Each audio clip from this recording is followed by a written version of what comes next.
Du reste, on m'a appris que Napoléon avait porté bonheur à Notre-Dame.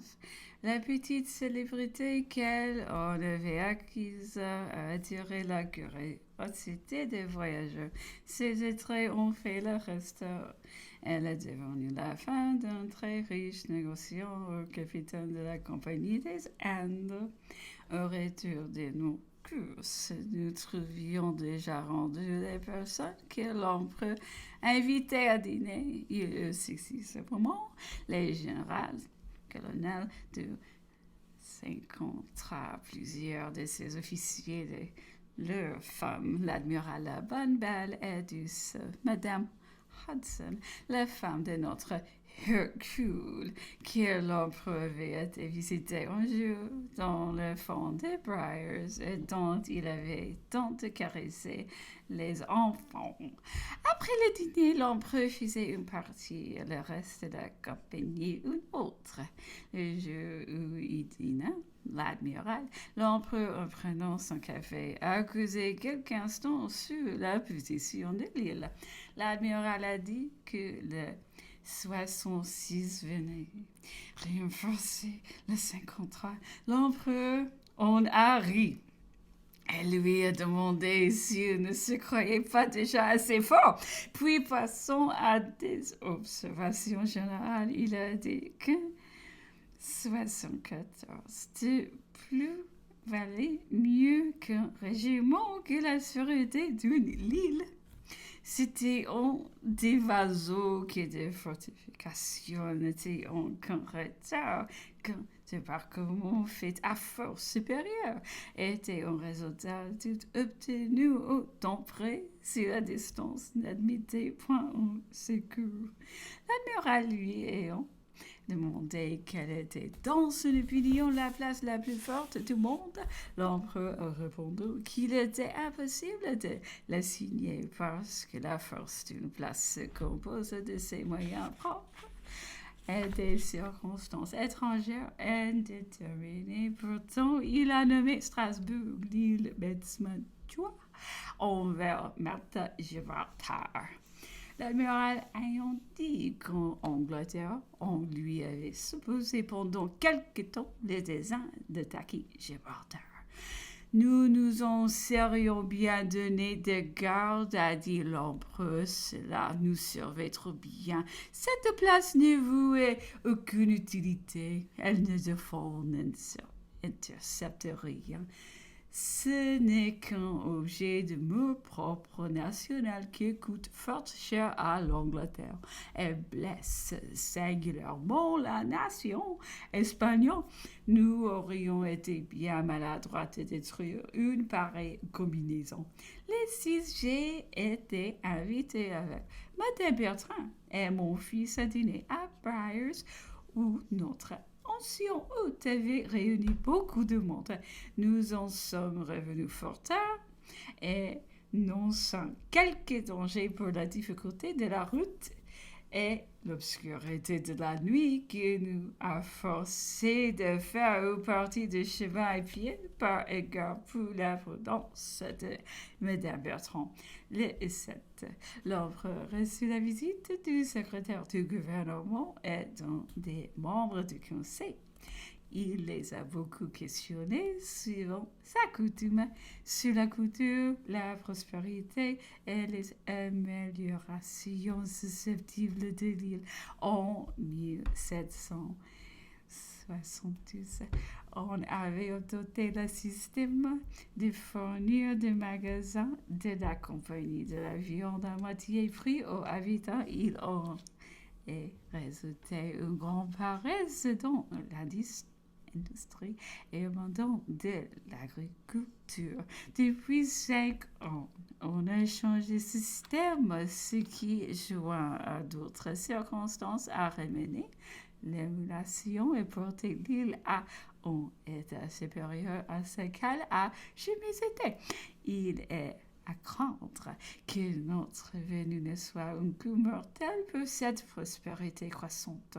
Sont-elles des îles au 8 le détour environ la grandeur de Paris, au billet ou de loi générale d'Angleterre? aide à des lois locales de l'île. Ces lois locales se font ici par le Conseil et se sanctionnent en Angleterre pour la Coupe de la Compagnie des Indes. Les conseils se composent du gouverneur, des deux membres civils et d'un secrétaire qui tient les registres. Toutes sont nommés pour la compagnie et sont révocables à volonté. Les membres du conseil sont législateurs, administrateurs et magistrats. Ils décident sans appel à l'aide du jury au civil et au criminel. Il n'y a ni procureur ni avocat dans l'île. Le secrétaire du conseil légitime tous les actes et se trouve une espèce de notaire unique. La population de l'île est en ce moment de 5 ou 6 000 âmes environ, y compris les Noirs et la garnison. Je me comprenais seul un de ces après-midi dans le jardin avec l'empereur, un matelot de 22 à 23 ans d'une figure franche et ouverte. Nous aborder avec l'émotion de l'empressement et de la joie et l'inquiétude d'être aperçu dehors. Il ne parlait qu'anglais et me disait avec précipitation avoir bavé du foie l'obstacle des sentinelles et tous les dangers d'une défense sévère. Pour voir de près l'empereur qu'il obtenait ce bonheur, disait-il, tout en le considérant qu'il m'aurait content. Qui faisait de vous au ciel pour que Napoléon se porte bien et qu'il fût un jour plus heureux. J'ai des congédiés et en nous abandonnant, il se cachait encore derrière des arbres des haies. Afin de nous apercevoir plus longtemps, nous recevions souvent ainsi des preuves non équivoques de sentiments bienveillants de ces marins. Ceux de Northumberland surtout se créant désormais des rapports établis avec l'empereur. Lors de notre séjour à Briars, où notre exclusion était moins complète, ils venaient souvent voter le dimanche autour de nous, disant qu'ils venaient revoir le compagnon de Vaso, Shipsmate. Les jours où nous quittons cet endroit, étant seuls avec l'empereur dans le jardin, ils ont été présentés à la porte, me demandant s'il pouvait y faire un pas sans offenser. Je lui demandai son pays et sa religion. Sa réponse fut plusieurs signes de croix rapides en signes d'intelligence et de fraternité. Puis fixant l'empereur devant lequel il se trouvait et levant les yeux au ciel, il commença avec lui-même une conversation de gestes que sa grosse figure régie rendait partie grotesque, partie sentimentale. Cependant, il était difficile d'exprimer avec plus de vérité l'admiration, le respect, les vœux et la sympathie. Des gros larmes commençaient à rouler dans ses yeux. Dites à ce cher homme que je ne lui veux pas de mal, me disait-il, que je lui souhaite bien du bonheur. Nous sommes beaucoup comme cela. Il faut qu'il se porte bien et longtemps. Il levait la main au bouquet de fleurs champêtres. Il indiquait la pensée de vouloir les offrir, mais distrait ou retenu pour ce qu'il voyait ou ce qu'il éprouvait, chancelant et comme combattu en lui-même. Il nous fit subitement un salut brusque et disparut. L'empereur ne peut s'empêcher de se montrer sensible à ces deux circonstances et toute la figure, l'accent, les gestes de ces hommes portant le caractère de la vérité. Il disait alors, ce que c'est pourtant que le pouvoir de l'imagination, tout ce qu'elle peut sur les hommes. Voilà des gens qui ne me connaissaient au point. qui ne m'avaient jamais vu, seulement ils avaient entendu parler de moi, et qui ne s'entendent-ils pas, qui ne ferions-ils pas en ma faveur? Et la même bizarrerie se renouvelle dans tous les pays, dans tous les âges, dans tous les sexes. Voilà le fanaticisme. Oui, imagination gouverne le monde. 9. L'enceinte est tracée autour de Longwood, où nous avons la liberté de promener.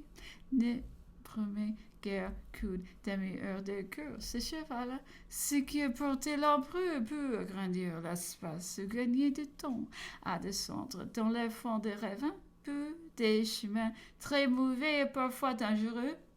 L'île n'ayant pas 30 000 de tout, il était désirable que l'enceinte eût été portée à 1 mille des bords de la mer. Alors on eût pu se promener et varier même ses coups sur des espaces de 15 à 18 000. La surveillance n'eût été ni plus pénible ni moins effective en les plaçant sur les rives de la mer et les débouchés des vallées, en traçant même par des signaux tous les pas de l'empereur. On nous avait observé, il est vrai, que l'empereur était la maître de parcourir toute l'île sous l'escorte d'un officier anglais. Mais l'empereur était décidé à ne sortir jamais s'il devait se priver durant sa promenade d'être absolument à lui-même ou à l'intimité de Sion. L'admiral, dans sa dernière entrevue avec l'empereur, avait très délicatement arrêté et promis que lorsque l'empereur voudrait sortir des limites, il en ferait prévenir le capitaine anglais de service à Longwood que celui-ci se rendrait au poste pour ouvrir le passage à l'empereur et qu'ensuite la surveillance serait continuée s'il en existait, de manière que l'empereur, durant le reste de sa promenade, soit qu'il entre dans quelques maisons ou profita de quelques beaux sites pour travailler, n'aperçut rien que pour le distraire d'un moment de rêverie. D'après cela, l'empereur se proposait ce matin de monter à cheval à 7 heures. Il avait préparé un petit déjeuner et comptait aller dans la direction de Sandy Bay, chercher un surtout et profiter de quelques belles végétations dont on est privé à Longwood, puis passer la matinée et y travailler quelques heures. Nos chevaux étaient prêts au moment de monter. J'ai été prévenir le capitaine qui, à mon grand étonnement, a déclaré que son projet était de se mêler avec nous, que l'empereur ne pouvait trouver mauvais, après tout qu'un officier ne jouait pas le rôle d'un domestique en restant sous de l'arrière. J'ai répondu que l'empereur approuverait sans doute ce sentiment, mais qu'il renoncerait dès l'instant à sa partie. Vous devez trouver simple et sans vous en croire, français, lui. Et je dis qu'il répugne à la présence de celui qui le garde. L'officier se montrait fort peiné et me disait que sa situation était des plus embarrassantes. Nullement, lui, et je vous surveille. Si vous n'exécutez que vous autres, nous ne vous demandons rien. Vous n'avez à vous justifier de rien. Il doit vous être aussi désirable que nous de voir les limites. Poussez vers le bord de la mer, vous serez délivré d'un service pénible et peu digne. Les buts qu'on se propose ne seraient pas moins bien remplis. J'oserais vous dire qu'il serait davantage quand on veut garder quelqu'un, il faut garder la porte de sa chambre ou celle de son enceinte. Les portes intermédiaires ne sont plus que des peines sans efficacité. vous perdez de vue l'empereur tous les jours quand ils descendent dans les ravines de l'enceinte. Vous ne connaissez son existence que par son retour. Eh bien, faites-vous un mérite de cette concession comme la force des choses.